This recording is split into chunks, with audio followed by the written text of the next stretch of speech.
The Christmas turkey was barely carved when my brother stood up, raised his glass, and looked me dead in the eye. We all agreed. You don't belong in this family anymore. He smirked. Around the table, the people who raised me nodded in smug approval, some even letting out a cheer. They thought they were destroying me. They thought stripping me of my inheritance and publicly throwing me out on Christmas Eve would leave me begging for mercy. But instead of crying, I just smiled, looked at their cold faces and said, "Good. That makes this a lot easier." That's when I opened my bag and placed one thick red folder right next to the gravy boat. The moment my brother glanced at the very first page, the smug smirk completely melted off his face, and he started screaming. Follow my story until the end, and comment the city you're watching from. The dining room table was dressed in flawless white linen, sparkling crystal, and the rich scent of roasted turkey. It looked like the picture-perfect image of holiday warmth. But the air in that room was freezing.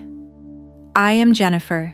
I'm 27 years old, and for the last 5 years, I've been the invisible backbone of my family's highly profitable logistics company. While my older brother Austin spent his days playing the charming, high-profile executive and taking every ounce of credit, I sat in the cramped back office.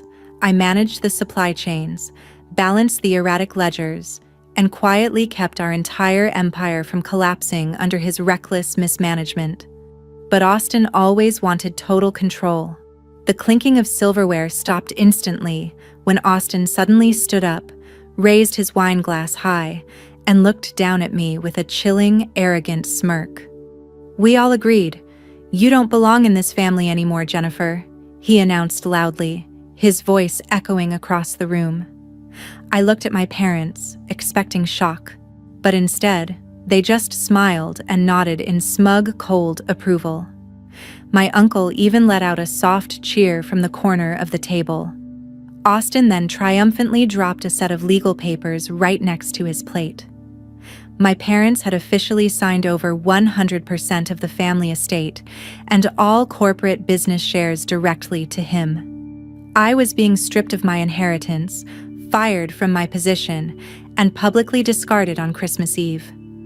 They genuinely believed I was just a powerless, desperate employee who would break down and beg them for mercy. The stunned silence in the room was palpable, but it didn't come from me. Everyone sat perfectly still, leaning forward in their plush chairs, their eyes locked onto my face, eagerly waiting for the tears to start falling. They wanted to witness my complete devastation. Austin kept his wine glass raised, his chest puffed out like a victorious king who had just banished his final rival. But I didn't cry. Instead, I let out a soft, slow breath, looked directly at my parents' cold, expectant faces, and let a calm smile spread across my own. "Good," I said, my voice cutting through the quiet room with absolute clarity. "That actually makes this a whole lot easier." Austin's smirk flickered for a fraction of a second, confusion replacing his arrogance. Before he could utter another patronizing word, I calmly reached down into my bag, unzipped the main compartment, and pulled out the thick, blood-red folder that I had spent the last 3 agonizing months preparing. With deliberate slowness, I leaned forward across the white linen tablecloth and slid the heavy file across the table, letting it come to a dead stop right next to the silver gravy boat. Austin let out a sharp, mocking laugh, shaking his head. "What is this, Jennifer? A lawsuit? A pathetic little demand for severance pay? You really don't get it, do you? You have no power here." "Go ahead, Austin. Open it," I replied quietly, gesturing toward the red cover. "Consider it my final Christmas gift to you." Still chuckling, he reached out and casually flipped open the first page. The very moment his eyes scanned the official forensic accounting header and the first row of highlighted figures, his laughter died instantly.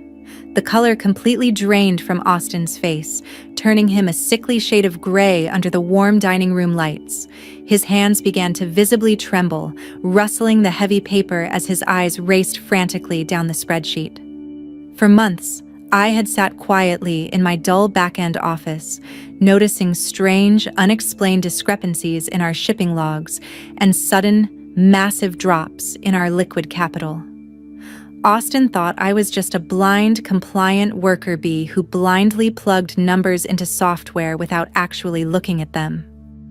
He had no earthly idea that I had spent my long nights executing a private, highly meticulous forensic audit of every single transaction he had authorized over the last 2 years. The red folder held the absolute proof of his hidden reality. Austin was drowning in a mountain of severe personal debt from high-stakes gambling and catastrophic luxury real estate investments that had completely collapsed. To cover his massive losses and maintain his glamorous executive lifestyle, he had been systematically funneling millions of dollars out of the family business. He used a highly complex web of fraudulent invoices and dummy shell companies to hide the bleeding. But his desperate cover-up had utterly failed. The prosperous, booming family logistics empire my parents believed they were handing over to their precious golden boy was actually nothing more than a hollowed-out shell. It was teetering precariously on the absolute edge of total bankruptcy. And the most delicious part of the entire trap? By eagerly signing those legal transfer papers just minutes ago to completely cut me out, my parents had unknowingly legally attached their own names to every single ounce of the crushing criminal and corporate liability. My parents looked back and forth between Austin's shaking hands and my calm, unwavering expression, their smug satisfaction rapidly dissolving into deep confusion. "Austin, honey, what is that?" my mother asked, her voice laced with a sudden edge of anxiety. "Is it just some silly legal challenge from her?" Austin didn't answer. He couldn't. He just kept staring at the financial data as if he were looking at a ghost. I leaned back comfortably in my chair, crossed my arms, and delivered the final blow.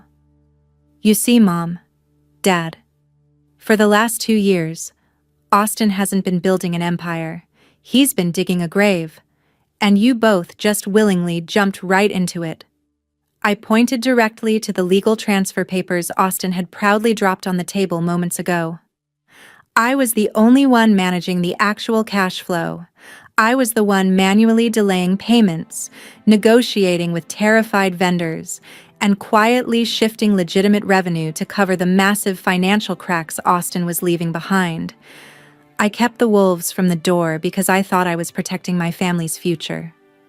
I let out a cold, mocking laugh that echoed sharply off the dining room walls. But tonight, you decided to completely remove me from the company. You fired your only competent executive, stripped me of my legal shares, and handed 100% of the ownership to him. By doing that, you didn't just give Austin a prize, you gave him a poison pill.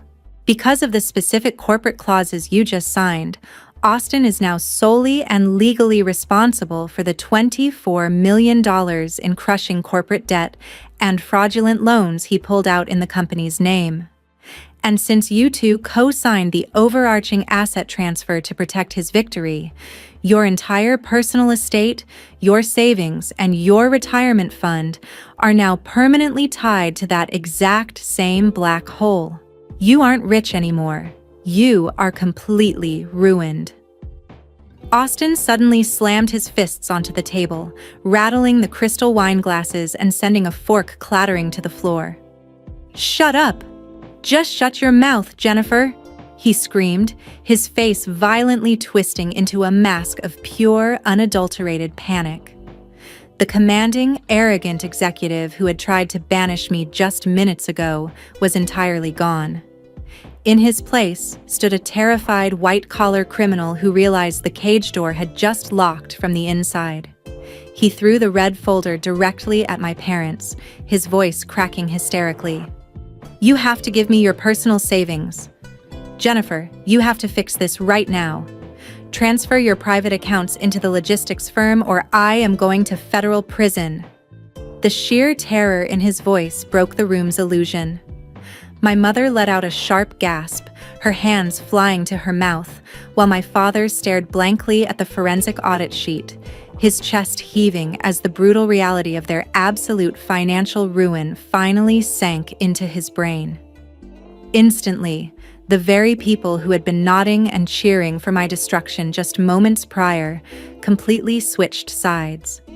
My mother lunged across the table, desperately grabbing at my sleeve with trembling fingers.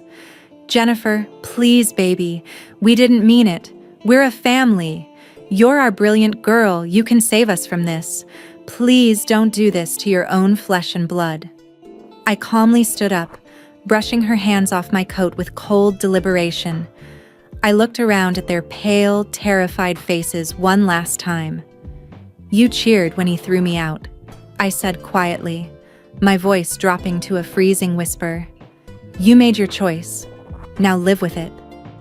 I picked up my bag, turned my back on their desperate begs, and walked out into the quiet winter night. 3 months later, the luxurious world my family had desperately tried to protect had completely shattered into pieces.